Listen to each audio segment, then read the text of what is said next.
Antes de tentar fazer dialogar a obra do Nietzsche, Coisas Humanas, Coisas Demasiado Humanas, com o romance da Lionel Shriver, So Much for That, traduzido por Tempo é Dinheiro na edição brasileira.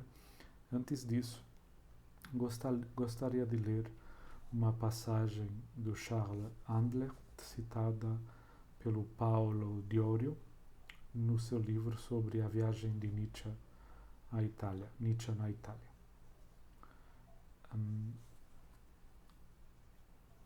Diz então o seguinte, o biógrafo,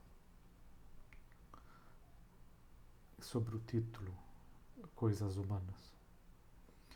Não ignoro que tradutores conhecidos, e depois deles cegamente a totalidade dos críticos franceses, e não só franceses, diríamos nós, traduzem menschliches, allzu menschliches por humano demasiado humano.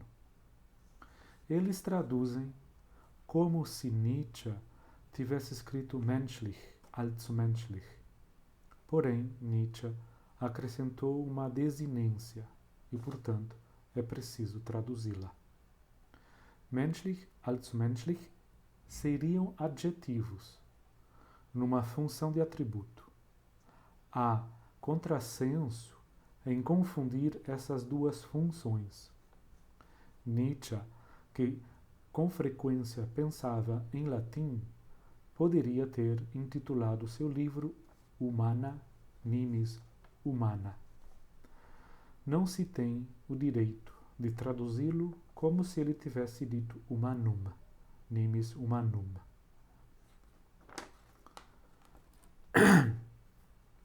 E aí o Paulo Diorio acrescenta.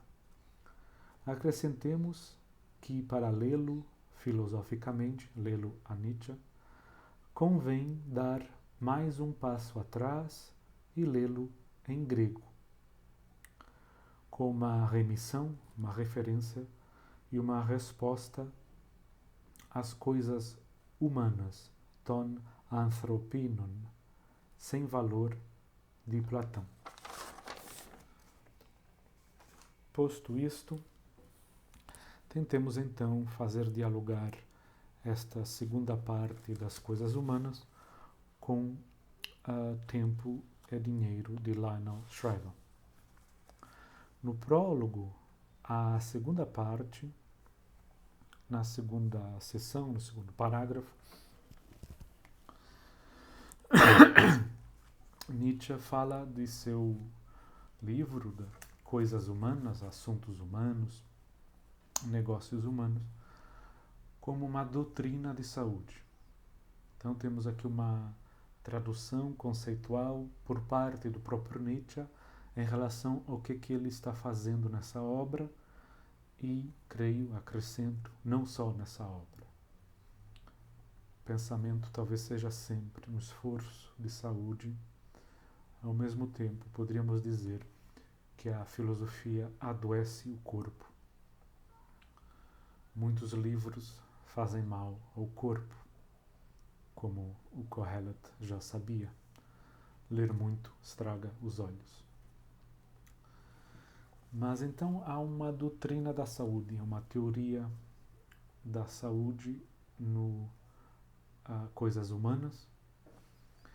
Talvez essas palavras possam se aplicar também à obra de Lionel Shriver, não só a este romance Tempo é Dinheiro. O Nietzsche acrescenta que esse esforço de saúde, que ele chama doutrina de saúde, é uma disciplina. As leituras libertárias de Nietzsche esquecem que Nietzsche era um asceta. Então, em Nietzsche, já se viu quando ele fala de Schopenhauer, quando é jovem, e quando fala dos estabelecimentos de formação, das escolas alemãs, já se vê que há ali um esforço ou um acentuar o aspecto da disciplina na formação, na instrução, na educação. Então, esta doutrina de saúde é uma disciplina da vontade. Talvez essas palavras possam ecoar na obra de Lionel Shriver. Uma dessas disciplinas, por exemplo, é proibir-se toda música romântica. Transpondo isto para a literatura, teríamos que tentar ver, explicitar o que a Lionel Shriver se proíbe. Talvez se proíba, por exemplo, coisas melosas.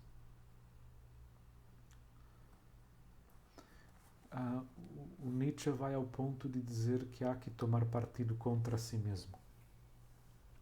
Pensar contra si mesmo é um dos esforços mais difíceis.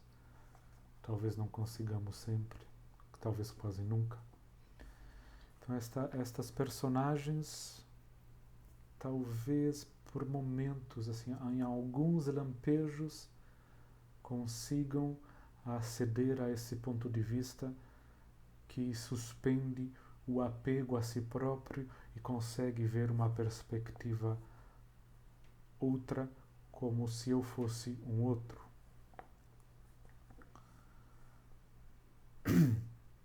Então, o que é que nos proibimos na disciplina, quando queremos nos disciplinar e disciplinar a nossa vontade? E isso é um esforço de saúde, o qual é um dos desafios da obra de Nietzsche. E talvez também da leitura, da literatura. Por exemplo, não ler só uma vez aquilo que se lê só uma vez. Talvez seja como não ler vez nenhuma, por exemplo. Daí que as repetições façam parte imanente do pensamento. Alguns pensadores tentam evacuar, camuflar as repetições. Por exemplo, em língua francesa, é até de mau gosto repetir palavras, repetir frases. Não somos obrigados a pensar como franceses. No prólogo, ainda a segunda parte do Coisas Humanas, na quinta sessão, Nietzsche fala do bom gosto. Talvez falar de bom gosto no século XXI soe como se nós estivéssemos no século XVIII ou século XIX, e não estamos. Mas é que o bom gosto, curiosamente, não é só artístico ou estético, é também do doente. Ele fala do bom gosto do doente. Então,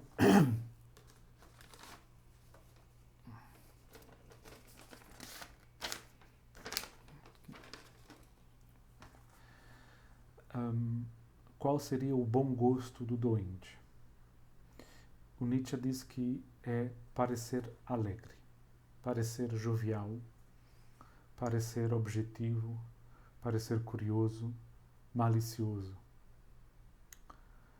Conservar até, manter até, inclusive, a gratidão em relação à vida.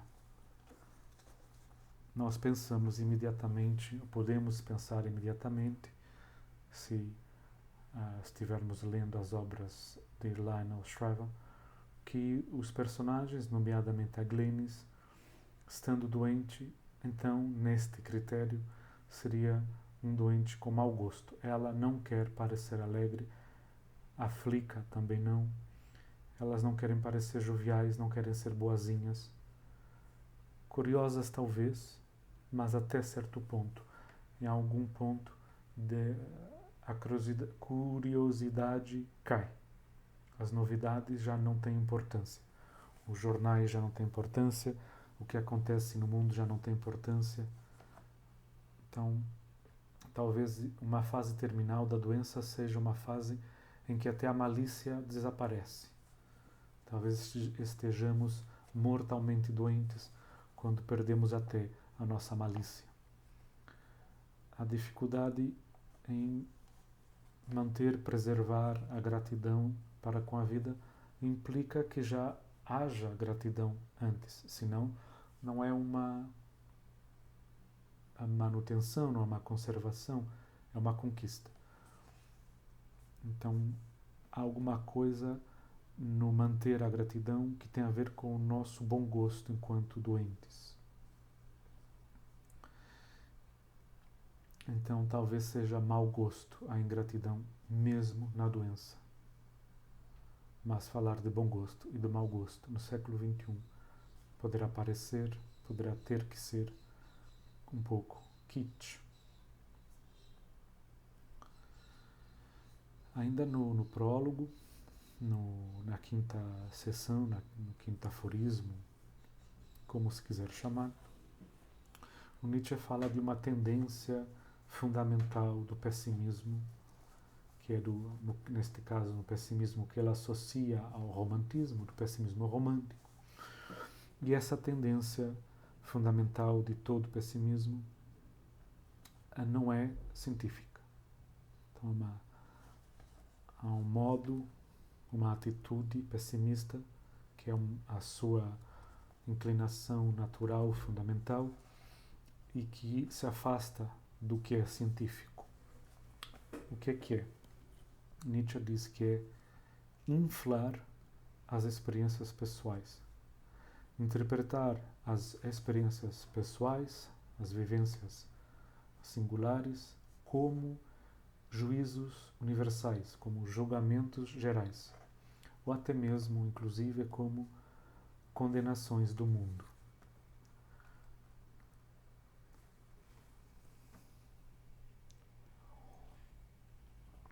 Então está aqui já, de um modo muito concentrado, uma indicação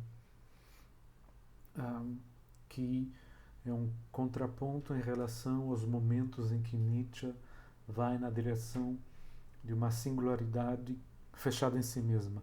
Uma singularidade, seja de um indivíduo, seja de um povo, incomunicável, para não dizer solipsista. Talvez o próprio pensamento do Nietzsche não esteja sempre ao abrigo não só do niilismo, mas também do solipsismo. Então aqui Nietzsche vai noutra direção, e vai na direção de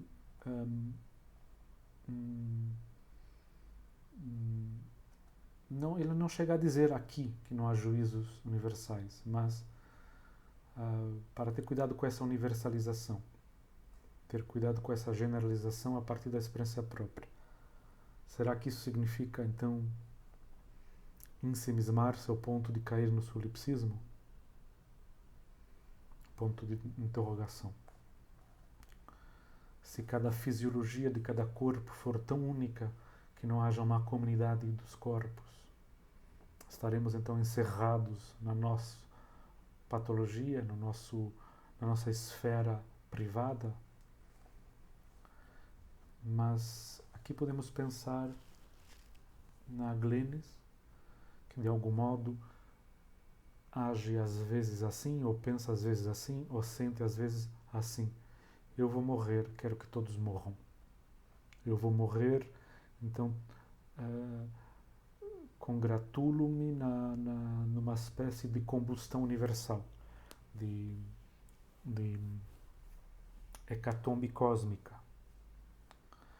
Ou se pensarmos na irmã do Shepard, na Beryl, na mulher que é cineasta, isso é indicado, em que de algum modo a sua estética ou a sua arte poética, neste caso cinematográfica, poderia parecer ter valores universais ou querer preocupar-se com questões gerais, e quando se escava descobre-se que ela está sempre de algum modo falando de si própria.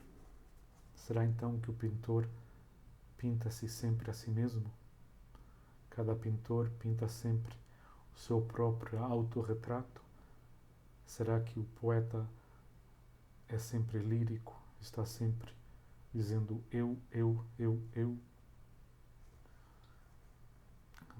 Até que ponto é que um remédio pode ser um remédio para dois corpos, para dois organismos?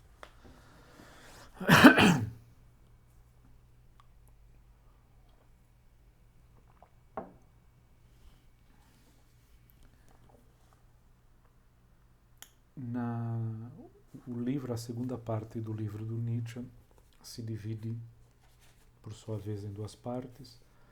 Uma intitulada Opiniões e Sentenças Diversas, a outra, a segunda parte, intitulada O Andarilho e Sua Sombra.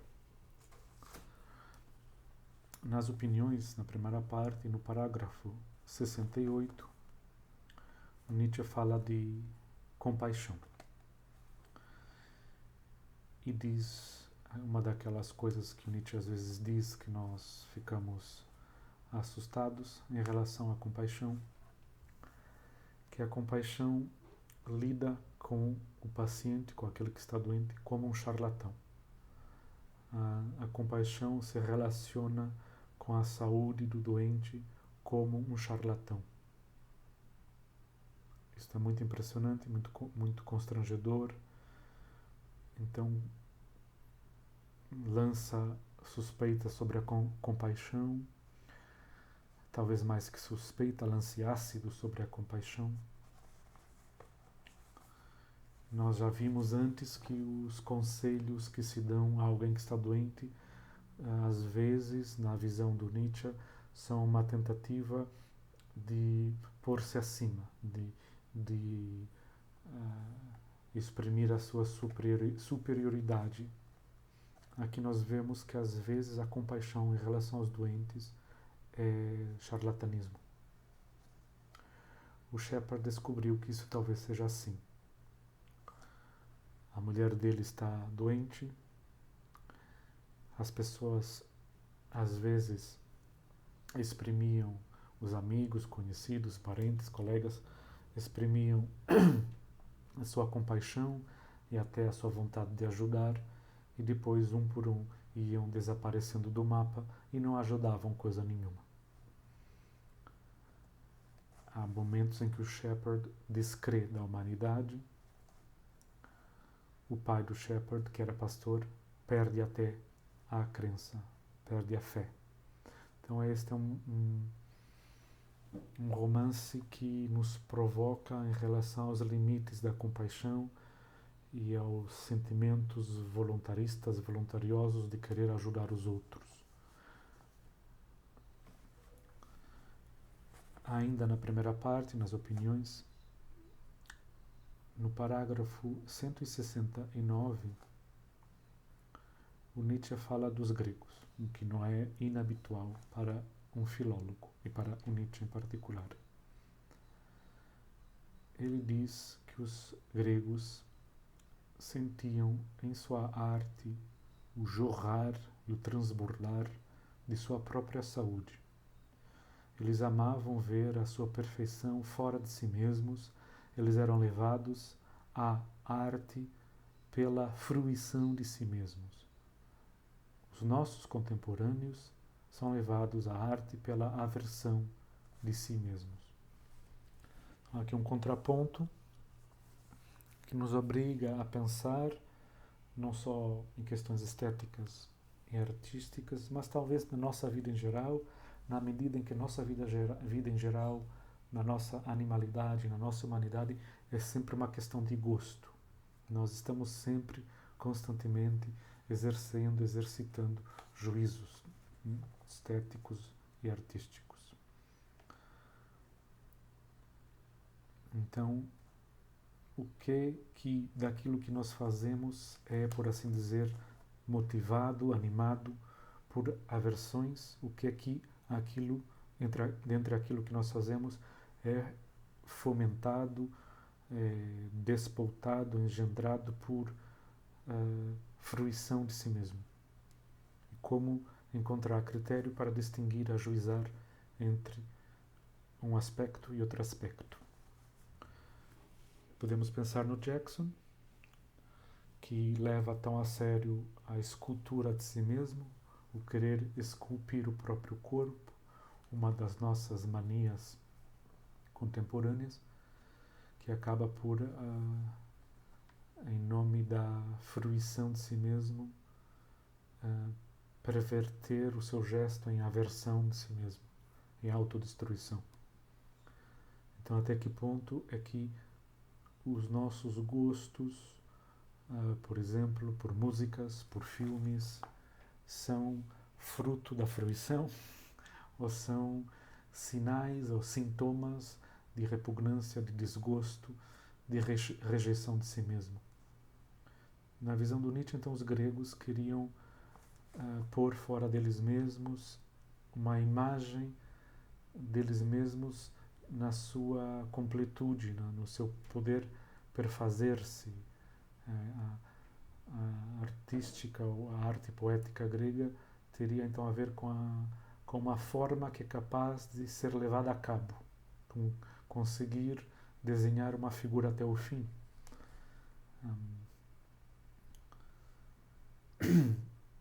E nisso havia um transbordar. Será que é essa a nossa hoje relação com a arte? Ponto de interrogação.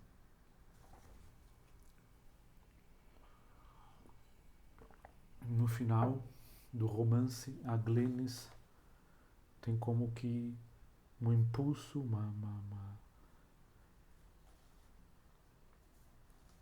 um súbito jorro de querer criar.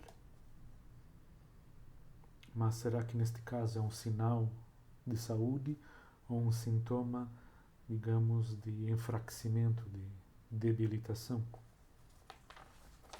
Como distinguir, como ser capaz de apartar as águas entre aquilo que jorra de nós por vigor e aquilo que em nós é já sintoma de decadência, de declínio, de fraqueza, de enfraquecimento.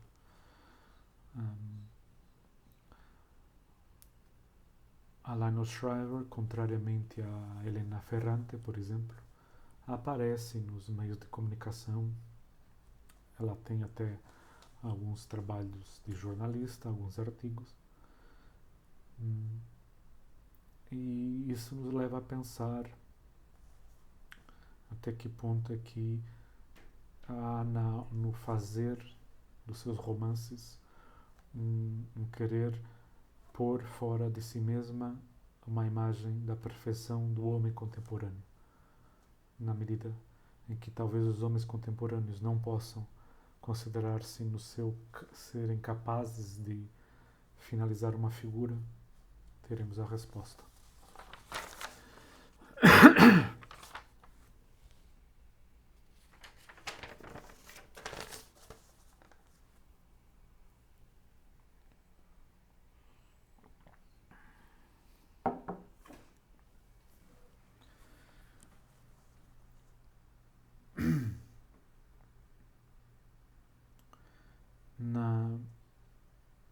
Ainda na primeira parte desta segunda parte de Coisas Humanas, no parágrafo 343, Nietzsche diz qualquer coisa que nos faz pensar mais uma vez, que pode nos fazer pensar mais uma vez na Glenis, na mulher que tem câncer. Ele tenta distinguir entre bens móveis e bens de raiz. Ele diz o seguinte: quando a vida tratou alguém de maneira totalmente rapace, tirando-lhe tudo o que podia em termos de honrarias, de alegrias, de seguidores, de saúde, de propriedade de toda a espécie, então talvez esse alguém descubra mais tarde, após o espanto, o assombro inicial, que ele é mais rico do que antes. Pois somente então ele sabe o que lhe é tão próprio, sua pertença, que ladrão nenhum pode tocar nisso.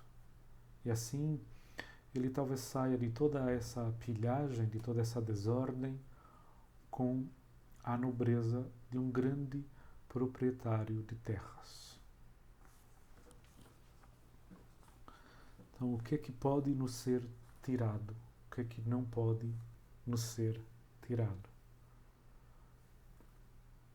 o que é nosso daquilo que é nosso pertence e o que afinal não é nosso haver. Quais são os haveres, os pertences que nos são mais íntimos. O George Steiner, nos lembra uma coisa muito impressionante. Ele nos lembra que num campo de concentração havia um homem que dizia aos outros homens que tinham sido despojados de tudo, de seus bens materiais, de sua dignidade, etc., para lerem nele, para se quisessem consultar algum dos livros da lei, poderiam consultá-lo, porque ele sabia os livros da lei, de cor, de memória. Ele os trazia dentro dele, os livros da tradição judaica. Então havia pessoas, ainda há, que sabiam a Bíblia de cor, de memória, e muitas passagens do Talmud. Ou na tradição islâmica, há muitas pessoas que aprendem a recitar de cor o Corão. Então trazem nelas essa recitação. Tal como na tradição judaica, muitas pessoas sabem de cor muitas passagens. Nas escolas, tanto corânicas quanto talmúdicas, se aprende muito a memorizar. Então, o que trazemos conosco que é nosso, se não o trouxermos inscrito na alma, por assim dizer?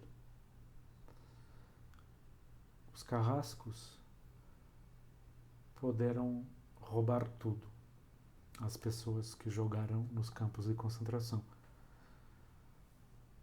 Aquelas pessoas viraram fumaça, cinzas, sabão. Mas antes disso, por um instante, houve alguma coisa que não foi roubada, porque estava encarnada, fazia carne com a carne, espírito com o espírito. Era a letra que, ao mesmo tempo, era espírito e corpo. Então, o que é que nós trazemos em nós que não nos pode ser roubado, nem pelos carrascos, nem, neste caso, pela doença? O que é que não podem levar de nós?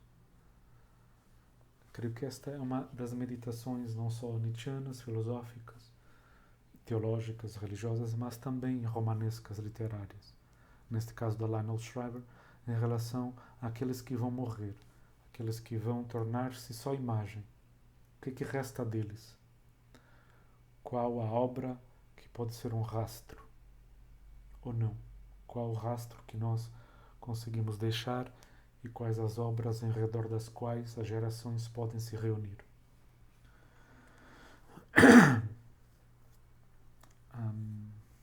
O que é que estes pais deixaram a esses filhos? Há 3 gerações aqui, neste romance. Então, qual o legado que pode ser imperecível, indestrutível, apesar da doença e da morte? O que é que vai da lei da morte se libertando?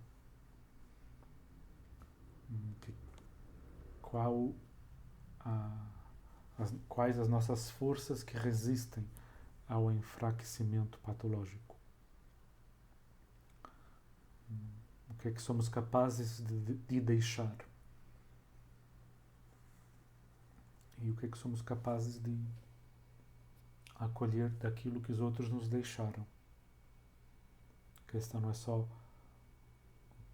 que nós deixamos, mas também a dificuldade de receber o que nos foi dado.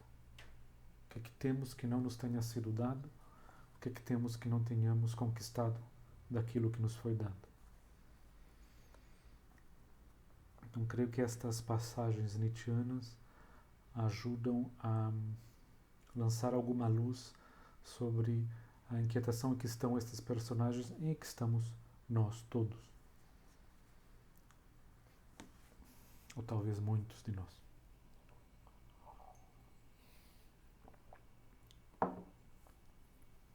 Mas essas palavras do Nietzsche, por mais que ele critique a religião, são palavras piedosas, são talvez votos, talvez não sejam descrições de estados de coisas. O que é que então nos é tirado? O que é que a vida pode fazer conosco, nos maltratar tanto? O que é que nos é tirado em matéria de honras, de alegrias, de saúde, de todo tipo de propriedades, de dinheiro, casas, todos os bens que afinal não são assim tão valiosos que nós pensávamos que era. E após este choque, pode-se descobrir que afinal somos mais ricos, como alguém no naufrágio descobre que ainda está rico quando sobrevive e dá a costa, chega até ao areal. Mas essas palavras são piedosas na medida em que talvez sejam esperançosas, porque talvez a nossa inviolabilidade seja um anseio, não seja um fato. E só se vivermos muito e só se sobrevivermos à travessia e ao naufrágio é que poderemos mais tarde, após o choque ou a sombra inicial, descobrir o que é que nenhum ladrão pode tocar. Mas se nós nos afundarmos no naufrágio, se o carrasco transformar o nosso corpo em cinzas e em fumaça, então talvez não possamos aprender nada, rigorosamente nada.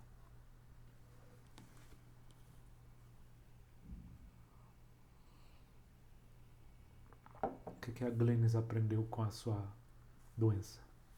Terá aprendido alguma coisa?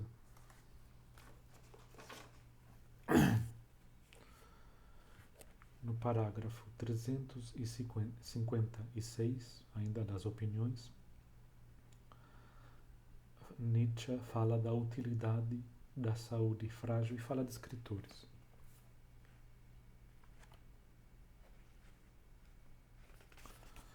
Na tradução do Paulo César de Souza, às vezes mais ou menos modificada. Então, ao falar da utilidade da saúde frágil, Nietzsche diz isto: quem frequentemente está doente tem não só um prazer muito maior em estar saudável, devido à sua frequente reconquista da saúde, mas tem também um aguçado sentido para o que é saudável ou para o que é doente nas obras e nas ações próprias e dos outros. De modo que, por exemplo, justamente os escritores doentios, entre os quais estão quase todos os grandes escritores, desafortunadamente, costumam ter em suas obras um tom de saúde bem mais seguro e bem mais constante, pois eles entendem mais do que os fisicamente robustos acerca da filosofia da saúde e da convalescência da alma e de seus mestres. Os mestres, então, da robustez física, da doutrina da saúde ou da filosofia da saúde e da convalescência psíquica são a manhã, o sol, as florestas, as fontes.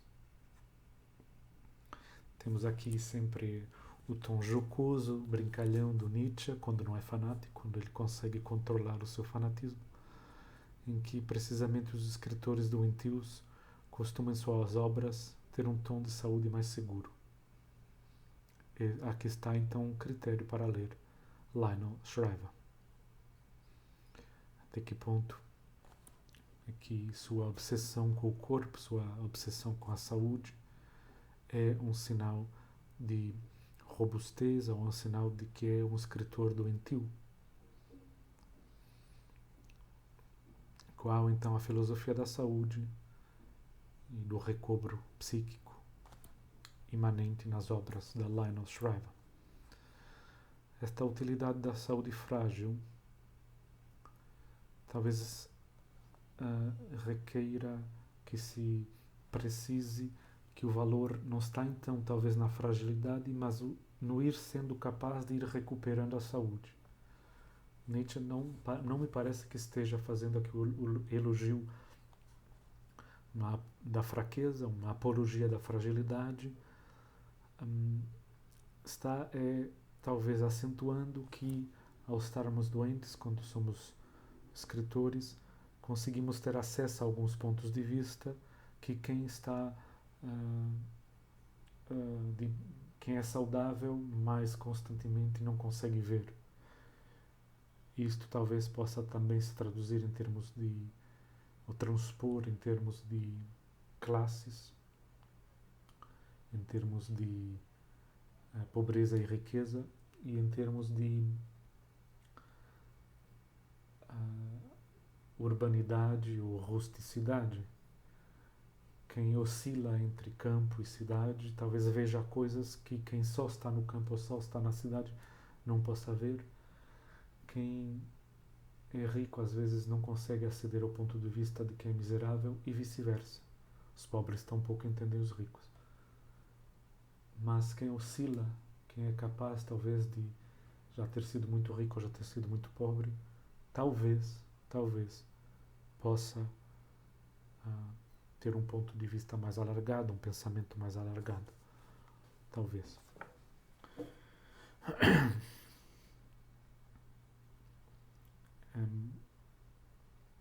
Esta questão de em que lugar é que estamos, a partir de que ponto de vista é que se vê as coisas, aparece de novo numa passagem que nós vemos que é uma daquelas passagens em que nós nos inquietamos em relação a que etiqueta colamos a Nietzsche. E não conseguimos bem saber se ele é um libertador e um revolucionário ou se é, pelo menos, conservador, para não dizer reacionário. Uma passagem que ele fala da ordem social. Então, por um lado, há um perspectivismo, em que cada um consegue, nesta oscilação, nesta alternância saúde, convalescência, doença, aceder a perspectivas. Por outro lado, há outra coisa. Vejamos, é o parágrafo 396. Ainda da primeira parte, em que ele fala da sociedade e de que filosofia a sociedade necessita sempre. Ele fala de ordem social e é aqui que nós ficamos perplexos ou assustados ou com algumas suspeitas. Ele diz o seguinte: o pilar da ordem social repousa no fundamento de que cada um olha com serenidade para aquilo que faz e que aspira, para aquilo que é, para aquilo que faz, para aquilo a que aspira, que olha com serenidade ou com jovialidade para a sua própria saúde ou para a sua própria doença, para a sua pobreza ou para a sua prosperidade, para as suas honrarias ou para a sua insignificância. E ele então pensa: eu não trocaria de lugar com ninguém. Quem quiser trabalhar para a ordem, pela ordem da sociedade, terá que inculcar nos corações essa filosofia serena, jovial, essa serena recusa da troca de lugar e da ausência de inveja.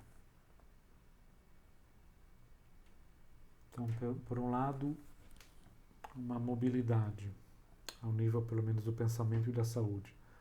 Por outro lado, parece que a ordem social assenta em qualquer coisa que, se não é contrária a isto, está pelo menos em tensão com isto. Há aqui intuições profundas em relação, por exemplo, à psicologia do Jackson, em que talvez esteja sempre não jovial, mas envelhecido em relação ao seu lugar, que esteja nunca sereno, mas sempre inquieto, em relação a querer trocar de lugar com aqueles que ele considera que exploram, e ele considerando-se como explorado, obviamente. A ausência de inveja, então, seria um dos pilares da sociedade. Então implica que a mobilidade social, como se fala, está fundada na inveja. Nietzsche é muito provocador. Será que conseguimos aceitar isto, cada um em seu lugar? Talvez não sejamos assim tão cristãos ou assim tão aristotélicos. Mas seja como for, há aqui uma concepção que ajudará a ler pelo menos a psicologia do Jackson, mas não só.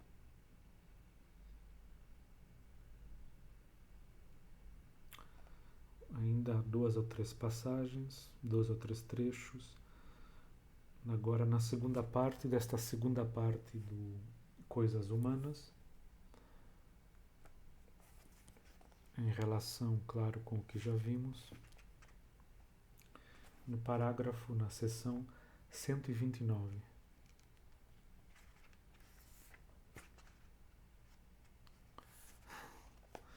Nietzsche diz que não há epidemias de saúde, mas que há, talvez, e não há epidemias de gosto, quase, talvez no sentido de bom gosto. Então é uma interrogação, por que o mau gosto se propaga epidemicamente? Por que a doença, o declínio, a deteriorização se espalham de um modo tão viral, como se diz? 129 da segunda parte, Saúde do Gosto é o título. Como é que acontece então que as saúdes não sejam contagiosas tal como são as doenças? Sobretudo no gosto. Ou será que há epidemias de saúde? Ponto de interrogação. Aqui não sabemos se este ponto de interrogação é uma retórica, se é uma pergunta retórica, ou se realmente Nietzsche considera que não há epidemias de saúde. Como é que o gosto se espalha? E será que ao espalhar-se, ao difundir-se, ao propagar-se, isso implica necessariamente que esse gosto seja mau, ruim, como se diz às vezes, brega, cafona, na medida em que o bom gosto não pode se espalhar porque implica o ter que se educar. Então implica tempo, implica pausa, intervalo, repetição, adestramento, ao passo que de açúcar todas as bocas podem gostar muito imediatamente, não é? Outros gostos talvez não.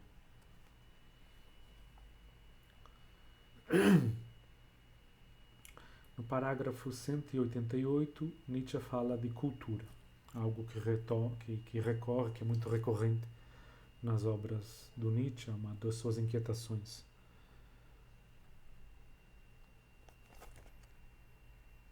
Ao falar de cultura,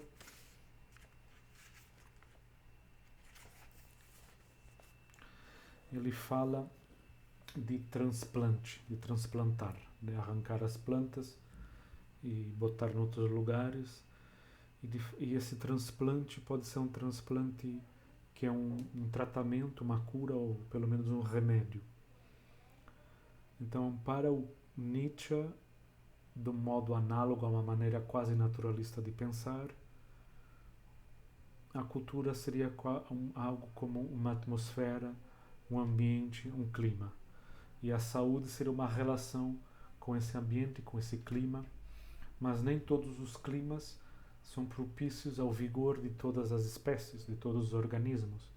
Então haveria de algum modo que conseguir transplantar o bom organismo para o ambiente que lhe convém. Então ele pensa a história como farmacologia, mas não como ciência. Ou seja, a história, enquanto saber acerca das culturas, é uma farmacologia, mas ainda não é uma ciência médica. A ciência médica seria a capacidade de prescrição. Então, uma coisa é acumular saber, outra coisa é ser capaz de prescrever, ou seja, de ajuizar o que é melhor para cada singularidade. Então, a história poderá nos ajudar a acumular saber, mas não é equivalente a saber comandar, ordenar para cada singularidade fisiológica qual o clima que mais lhe convém, qual o clima em que brotará mais, em que vicejará mais. Então, a ciência médica aqui, nietzschiana, é uma questão não estritamente médica como nós estamos pensando hoje em dia, mas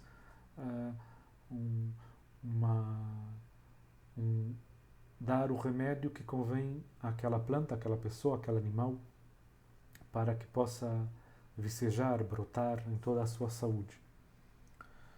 E viver no presente não é para todos.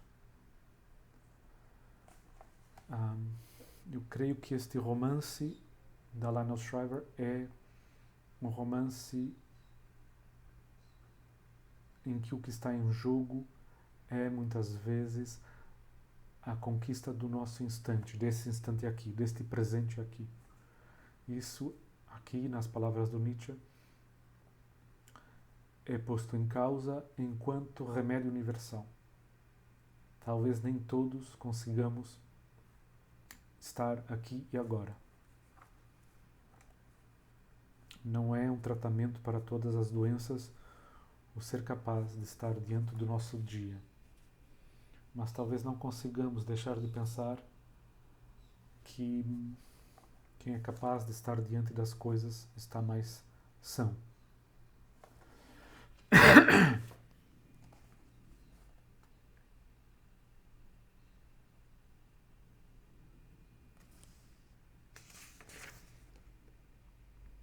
Então há um anseio nietzschiano. A Terra inteira será um conjunto de estações de saúde.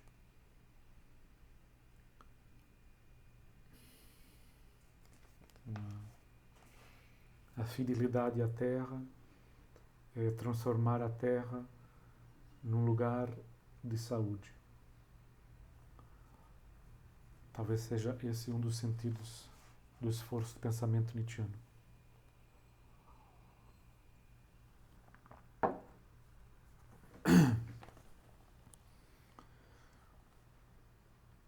No parágrafo 322 da segunda parte do Coisas Humanas, segunda parte do segundo livro, talvez seja melhor dizer assim, Nietzsche fala da morte e da perspectiva certa da morte, da certeza da finitude, da certeza da mortalidade. Saber que se vai morrer. E o que isso faz às nossas vidas? O que isso poderia fazer se a Terra fosse uma estação de saúde? Em que até o inverno poderia ser o sintoma de vigor. Até o outono poderia ser incluído na nossa capacidade de responder ao declínio. Ele fala de uma gota de veneno e de uma outra gota que é um remédio, um contraponto ao veneno. Leichtsinn, um sentido do que é leve, que pode ser traduzido por leviandade, mas talvez também possa, sem forçar muito a letra, ser traduzido como leveza, ligeireza, que é uma gota mais perfumada, mais cheirosa do que aquela gota de veneno. Então a nossa finitude, a nossa mortalidade, a certeza de que vamos morrer, pode ser uma gota de veneno, mas também e essa talvez seja a conversão nietzschiana, enquanto esforço de saúde, poderá talvez tornar-se, numa terra em que o ciclo das estações seja um ciclo de saúde, essa perspectiva da morte certa talvez possa transformar-se em uma cheirosa gota de leveza. Então Nietzsche quer, a partir da nossa finitude, esforçar-se por uma conquista da nossa leveza, sermos menos graves, mesmo na morte.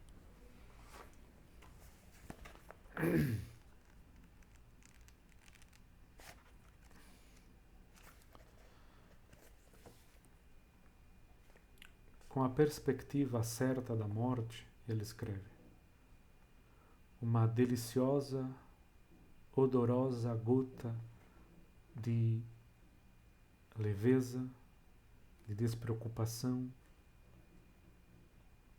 poderia ser misturada, acrescentada a cada vida. Mas vocês, estranhas almas de farmacêutico,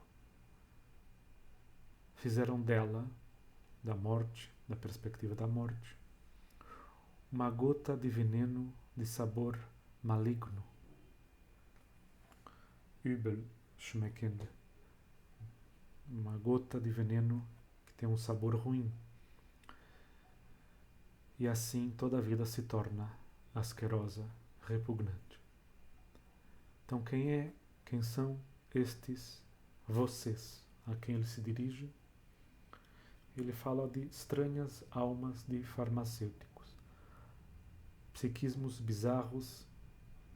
Então há psiquismos bizarros, há mentalidades estranhas que querem ser farmacêuticas, terapêuticas, mas que afinal acrescentam repugnância à nossa vida. E a morte, a nossa finitude, seria então uma condenação da nossa vida, em vez de, através dessa perspectiva, abrirmos a nossa vida à ligeireza, à leveza, à despreocupação, à imprudência, à negligência.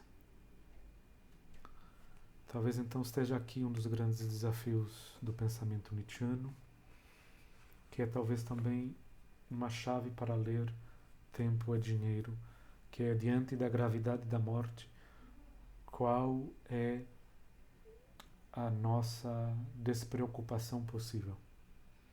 Diante da doença daqueles que amamos ou da nossa própria doença, como é que pode-se conquistar a negligência, a leveza, a ligeireza, um respirar melhor, não sucumbir ao peso da terra, que a terra não seja só peso. Esse talvez seja um ponto de encontro, um ponto de convergência, apesar de todas as incomensurabilidades, entre Lionel Shriver e Nietzsche.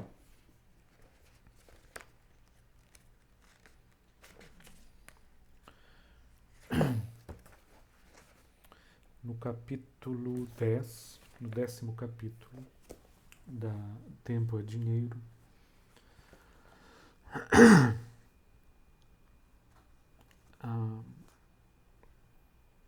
o Shepard está falando com a Glennis,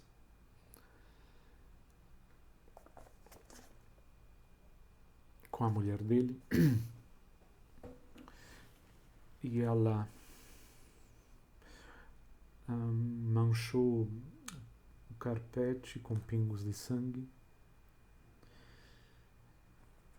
e o marido esfregou, mas não conseguiu limpar as gotas e ficaram manchas.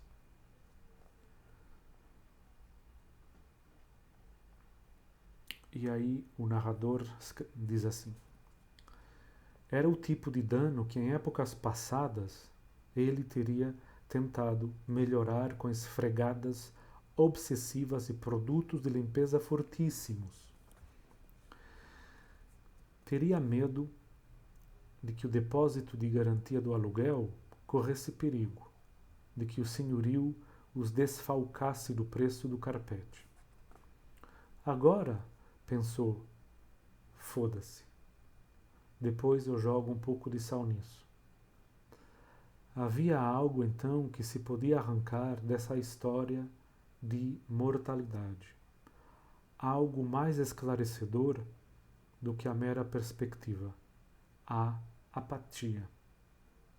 Shep não se incomodou com o carpete do senhorio. Não se incomodou com o depósito de garantia. Logo, não se incomodou com as manchas no corredor e jogou a toalhinha molhada na pia. Percebeu como esse estado libertário poderia tornar-se progressivo, como, diante de uma partida final, praticamente não havia limite para o que não tinha importância. O Nietzsche não fala de apatia, mas aqui vemos que esta gota de veneno também pode chamar-se apatia, e nada tem mais importância. Talvez seja um dos nomes do niilismo, certamente é, tudo se vale, nada vale. Ao mesmo tempo, Shepard consegue intuir que há uma libertação possível, sabendo nos mortais. Mas não é nada tem importância, é conseguirmos discernir o que é importante e do que não é.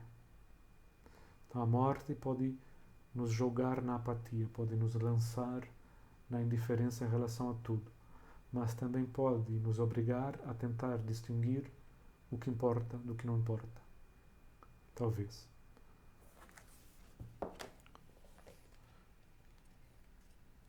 No final do romance, esta problemática é retomada, volta. Glennis e o Shepard estão tomando álcool, estão num bar. Ao pôr do sol, os dois se demoravam no bar. Se demoravam à toa. Glennis pedia coquetéis complicados de mamão e vodka. Só de farra. Ela podia até não tomar a maioria desses coquetéis até o fim. Mas a mortalidade é o supremo libertador. E uma das coisas que para ela já não tinha importância nenhuma era o seu consumo de álcool. Então, a morte para alguns pode ser libertadora. Talvez para a maioria não seja. Seja só medo, angústia. Então, talvez o esforço do pensamento seja um esforço para ter um pouco menos medo da morte. Talvez o esforço literário nas grandes obras seja, apresentando a morte, fazer com que nós sentamos um pouco menos de medo, talvez um pouco mais de compaixão, não sei. Mas seja como for, creio que há muitos pontos de encontro, de diálogo, sem anular de modo nenhum os pontos de divergência entre Lionel Shriver e Nietzsche, porque de resto Nietzsche ilumina a nossa vida toda, quando não a obscurece. Creio que talvez já possamos ficar por aqui, já temos um roteiro possível, sempre precário, sempre renovável, de um modo de ler Lionel Shriver à luz da doutrina terapêutica, do esforço de saúde, que é o pensamento do Nietzsche.